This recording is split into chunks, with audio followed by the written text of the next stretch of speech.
Hi friends, welcome back. भाई, राम मंदिर का केस लड़ने वाले अयोध्या के वकीलों ने खोल दी विरोधियों की पूरी कुंडली। वाह, चलो देखें।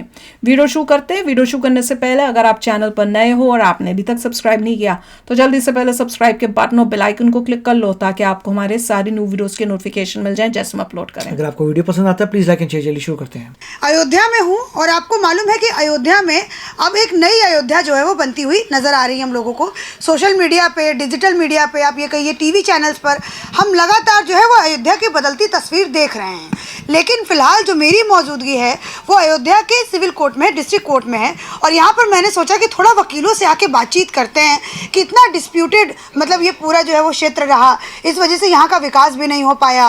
तो ये लोग जो है वो क्या कहना चाहेंगे। यहाँ पर मुझे ये जो दादाजी हैं वो मुझे एक कहानी बता रहे थे कि लालदास एक पुजारी हुआ करते थे राम जन्मभूमि में, तो उसकी भी अपनी एक कहानी है, वो सुनिएगा। आजकल बड़ा वायरल हो रहा है वीडियो, और जो लेफ्टिस्ट जो पत्रकार हैं वो लालदास का वो वीडियो निकाल करके और वायरल कर रहे हैं। वो ये दिखाने का प्रयास कर रहे हैं कि भाई पुजारी खुद जो है वो राम मंदिर का कहता था कि ये जो विवादित ढांचे को जो है वो ख़त्म किया गया, नष्ट किया गया है, वो एक गलत तरीके से किया गया है, सौहार्द को नहीं बताता है ये जो घटना की गई है।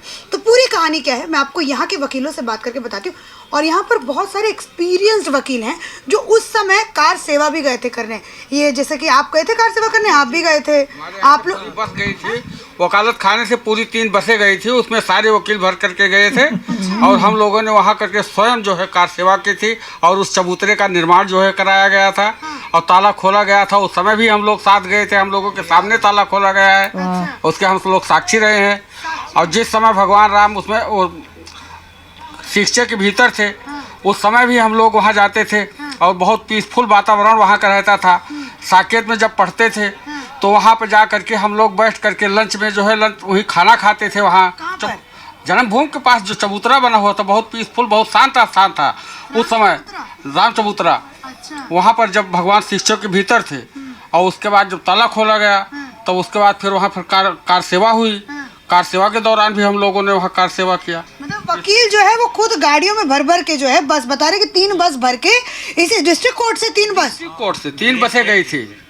यही पहले शुरू में मुकदमा तो यही था जन्मभूमि का। यहाँ से बाद में ऑनरेबल हाई कोर्ट ट्रांसफर हुआ। पूरा मुकदमा काफी लोगों का बयान, परमहंस का बयान यही हुआ।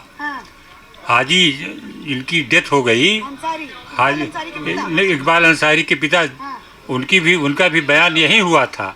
परमहंस और वो दोनों एक ही उस पर बैठ कर आते थे, कंधे पर हाथ रख के। अच्छा जी, दोनों लोग मतलब जो आते थे और साथ ही जाते थे। विवादित ढांचा को जो केस लड़ रहे थे, मतलब बाबरी मस्जिद की तरफ से जो लड़ रहा था वो भी, और जो राम जन्मभूमि की तरफ से लड़ रहे थे वो भी। मस्जिद का जो शुरू का वो मुद्दई था वो था फारूक अहमद। अच्छा। उसके पिता जहूर अहमद। अच्छा। तो और ये उसके बाद ये मुकदमा दूसरा शुरू किया हाशिम ने। अच्छा। हाशिम और परमहंस बहुत घनिष्ठ मित्र थे कोर्ट के बाहर। और कोर्ट के अंदर दोनों साथ ही आते थे। जिस दिन बयान हुआ दोनों साथ ही आए टेम्पो में बैठ के। अच्छा। मैं जानता हूँ। ये कहानी है तो सुनिएगा पूरी। आज मैं आपको यहाँ से स्टोरी बताने वाली हूँ क्योंकि सबसे पहला जो मुकदमा जो दायर हुआ था राम मंदिर और विवादित ढांचे को लेकर के वो 49 में हुआ था, 23 दिसंबर 49। मैं यहाँ से ये पूछना चाहूंगी थोड़ा, क्योंकि राजनीतिक बड़ा रहा है, शुरू से राजनीतिक ये रहा है, ये मुद्दा जो रहा है वो शुरू से राजनीतिक रहा है। मेरा कोई राजनीति से मतलब नहीं है, मैं वकील हूँ। मैं पहले लालदास का भी वकील था और रहे होंगे लेफ्टिस्ट। मैं सिया राघव शरण का भी वकील था, वो जो है राइटिस्ट थे। मैं राम लखन शरण का भी वकील था जो उनके निर्मोही अखाड़ा से मुकदमा चल रहा था। निर्मोही अखाड़ा तो इस जन्मभूमि वाले वाद में भी पक्षकार थी। तो मैं ये पूछना चाहती हूँ कि सबसे पहले ताला जो है वो सुनती हूँ राजीव गांधी ने खुलवाया हाई कोर्ट का। उस समय मुख्य प्रधानमंत्री राजीव गांधी ही थे। हाई कोर्ट राजीव गांधी ने नहीं खुलवाया। कुछ लोगों की तरफ से ये दरखास्त पड़ी कि ताला बंद करने का कोई सिटी मजिस्ट्रेट का आर्डर नहीं। सिटी मजिस्ट्रेट ने उसे अटैच करने का आर्डर दिया। तो तारा उस समय सिटी मजिस्ट्रेट थे, नहीं भाई, सिटी मजिस्ट्रेट गुरदत्त सिंह थे। अच्छा।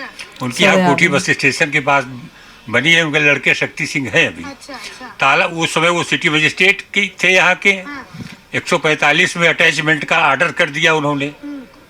डिस्ट्रिक्ट मजिस्ट्रेट से के नैयर और नेहरू जी प्रधानमंत्री थे। डीएम तो उसमें के में बड़ा नाम होता है के नैयर का। तो नेहरू जी प्रधानमंत्री थे, उन्होंने डायरेक्शन दिया कि वो मूर्ति वहां से हटवाइए। वो तब का ये बता। तो आपने दो किस्सा मतलब वो कर दिया। मैं ताला खुलने वाली बात करूं क्योंकि ताला तो 86 में खुला, तब यहाँ श्री के.एम. पांडे डिस्ट्रिक्ट जज थे, 2-4 लोगों ने मिलकर एक दरखास्त दिया। अच्छा जरिए उमेश चंद पांडे वकील थे यहीं के, अच्छा तो उमेश चंद पांडे उसमें वकील थे, उन्होंने दरखास्त दिया। अच्छा वो दरखास्त थी इंडिविजुअल पर्सन द्वारा अगेंस्ट स्टेट, अच्छा क्योंकि 145 में अटैच था, तो उसमें स्टेट ही पार्टी होती है। तो डिस्ट्रिक्ट जज के यहाँ पेश हुआ, बहस सुनी गई।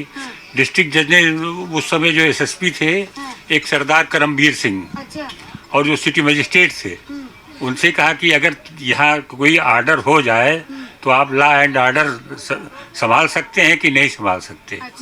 उनको पर्सनली तलब किया गया था, इसका मैं आंखों देखा गवाह हूँ, मैं उस समय उसी कोर्ट में था। करमवीर सिंह आए, उन्होंने कहा कि लॉ एंड आर्डर संभालना मेरी जिम्मेदारी है, कुछ नहीं बिगड़ने पाएगा। उसके बाद लगभग 6 बजे 5-6 बजे के बीच में ताला खोलने का आर्डर हुआ। हाँ, 5-6 बजे का रहा, और ताला खोलने के बाद तो लोग उमड़ पड़े उधर।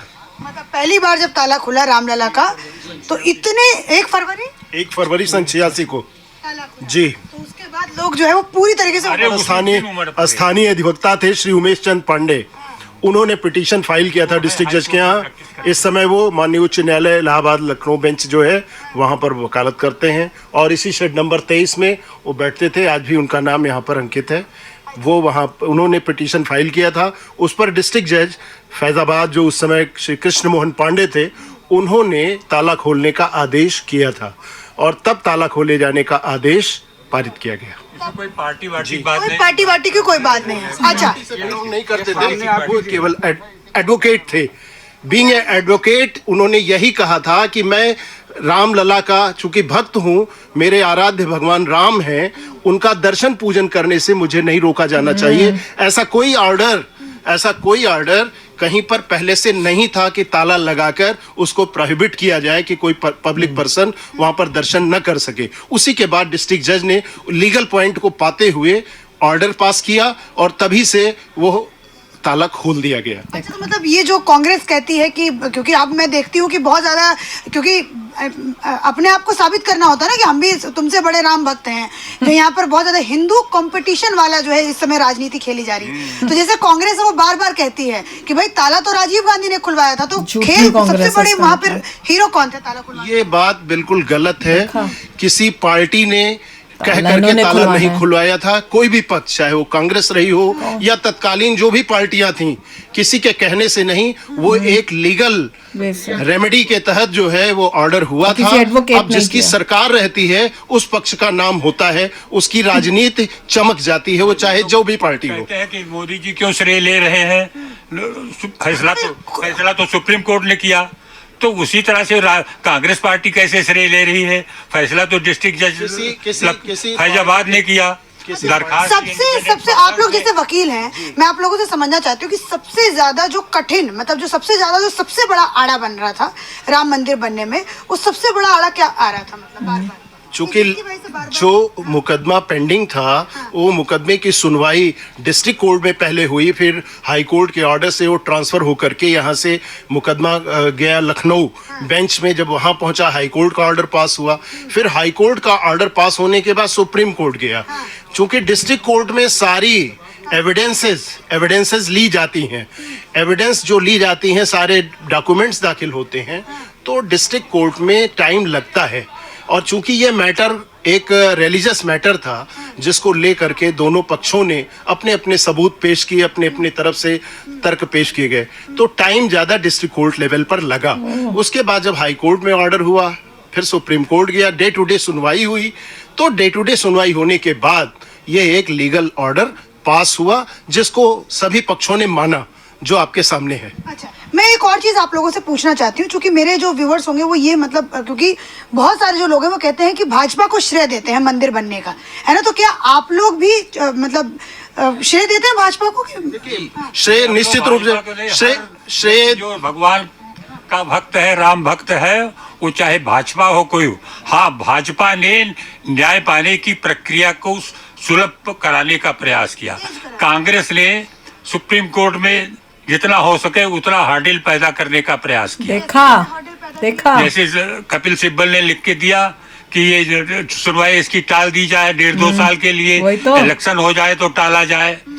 हर वो किया गया जो तमाम लोगों को उसमें से बीच में इंटरवीन करने के लिए दरखास्त दे दी गई, जिससे सुप्रीम कोर्ट में वो तय न होने पाए, क्योंकि वो लोग समझ रहे थे कि ये कोई फैसला मान लीजिए किसी के पक्ष में हो जाएगा तो एक जो विवाद चला आ रहा है इसके लिए वोट मांगा जा रहा वो खत्म हो जाएगा। जब से ये सुप्रीम कोर्ट का फैसला आ गया बहुत शांतिपूर्वक इम्प्लीमेंट हुआ, अंदर चाहे जो रखे हो कोई ऐसा विवाद नहीं हुआ। तो एक विवाद जो वोट बैंक का बन रहा था राम जन्म, इसके विवाद के नाम पर जो वोट मांगा जा रहा था, या जो ये विवाद के नाम पर जो कमर्शियल बना ली गया कि हम जन्मभूमि का फैसला हिंदू तमाम का है, हम तो अयोध्या में रहते हैं, एक एक चीज जानते हैं, तमाम लोग कहें जन्मभूमि के मुकदमे का सारा खर्चा हम लेते हैं, मुसलमान की तरफ से तमाम लोग कहें जन्मभूमि बाबरी मस्जिद का खर्चा हम करते हैं, सबकी दुकानें बंद हो गई। तो दुकानें चलती रहे इसलिए तमाम हर्डिल पैदा किया गया। जिस दिन से वो फैसला आया जन्मभूमि और बाबरी मस्जिद के नाम पर मुकदमा लड़ने की लूट खत्म हो गई। तो देखो भाई, ये है सच्चाई कि कांग्रेस ने ताला नहीं खुलवाया था, झूठी क्रेडिट लेने की कोशिश किया कि प्रॉब्लम सॉल्व ना हो। हाँ, और उल्टा ये पता चल रहा है कि उन्होंने ताला तो खुलाने की दूर की बात है, वो बल्कि कोशिश कर रहे थे कि एक बात लटकती रहे ऐसी चलता रहे, कभी भी इसका सोल्यूशन ना हो। क्यों? क्योंकि इस पे ये वोट मांग के जीतते रहेंगे, ऐसे घटिया। और यहाँ मोदी जी आए हैं, उसी टाइम जल्दी काम हुआ है, फैसला आया है, और हमें देख लो राम मंदिर अयोध्या में बनता हुआ अब तो और कांग्रेस वगैरह की दुकान बंद हो गई है। और अब क्योंकि उनकी दुकान बंद हो रही है तो झूठी फैला रहे हैं कि भैया हमने ताला तोड़वाया था। अरे तुमने ताला नहीं तोड़वाया था, तुमने राम जी को अपने मंदिर से बाहर निकाल दिया था जवाहरलाल नेहरू ने, ये बताया जा रहा है आज, ये पता चला। मुझे तो ये भी नहीं पता था। By God. और अंधाधुंध दुनिया जो है कांग्रेस के पीछे जाती है। कितने ऐसे हैं हिंदू जो कांग्रेस के, इवन हमारे जहाँ में हम लोग रहते थे, हमारे वहां पे भी ऑपोजिट घर में पूरे कांग्रेस थे, वो फ्रेंड थे हम लोग, मैं ये नहीं कहता पूरे कांग्रेस के, पर किसी को पता ही नहीं कि कितनी पॉलिटिक्स खेलते थे ये लोग, कितनी गंदी पॉलिटिक्स। मैं हेटरेट में बिलीव नहीं करता, इतना कहूंगा कि कितनी गंदी बात है यार। बीजेपी ने बहुत अच्छा कार्य किया कि जल्दी से उन्होंने एक्सपेडाइट किया, हाँ, कि ये रोज का लड़ाई झगड़ा खत्म हो, जल्दी से जो भी निर्णय होता है जल्दी से हो डिसीजन, जिससे आगे लोग अपनी जिंदगी आराम से जी सकें। और डिसीजन आया, उसके बाद कांग्रेस वगैरह की दुकान बंद हुई है, यहाँ लोगों को शांति मिली, सब चल रहे हैं। तो बीजेपी का ये कंट्रीब्यूशन था कि उन्होंने जो भी डिसीजन मेकिंग है जल्दी करवाई, विच इज ग्रेट। और ये भी बताया कि ये सब जो है कि लोग इससे जुड़े हैं, और इसको जो है अयोध्या में राम मंदिर होने जिसकी जो किया था वो बीजेपी की वजह से जो है वो लोगों को जागृति मिली कि भैया ये करना चाहिए, तो ये गलत बात है। नहीं तो हम लोगों को तो पता ही नहीं था ऐसा कुछ हुआ है। देखिए ओवरऑल ये लोगों के माइंड में आ रहा है कि काफी समय से जब कांग्रेस थी उसने देश की प्रोग्रेस ढंग से नहीं की, तेज़ी से प्रोग्रेस नहीं की, और हम लोग बहुत पीछे हो गए डिफरेंट कंट्रीज से। बिल्कुल, बहुत सारा समय कांग्रेस ने बर्बाद करा दिया अपने इंटरनल पावर में रहने के लिए, डायनेस्टी सिस्टम में रहने के लिए। बहुत ही देश का अगर कोई देखे ऑब्जेक्टिवली तो देश का बहुत लॉस किया है कांग्रेस ने, क्योंकि वो अपने ही अड़ंगों में अपने स्वार्थ के लिए चलते रहे। अपनी पॉलिटिक्स, कंट्री का उनका कुछ नहीं था, और बस डायनेस्टी सिस्टम है, बस वही सब चल रहा था। कितनी दुख की बात है, बाप रे, क्या ऐसे कोई ऐसे कर सकता है अपने देश में रह के, अपने देश के साथ। चलो यार, आप भी शेयर करना अपने थॉट्स। चलते हैं, मिलेंगे नेक्स्ट वीडियो में बहुत ही जल्द। Till then take care and bye bye. तो अगर आप मेरे इस चैनल पे नए हो तो जल्दी से सब्सक्राइब के बटन को हिट करो और बेल आइकन को क्लिक करो, ताकि आपको मेरा जब नया वीडियो मैं लगाऊं आपको उसके बारे में जल्दी से पता चल जाए।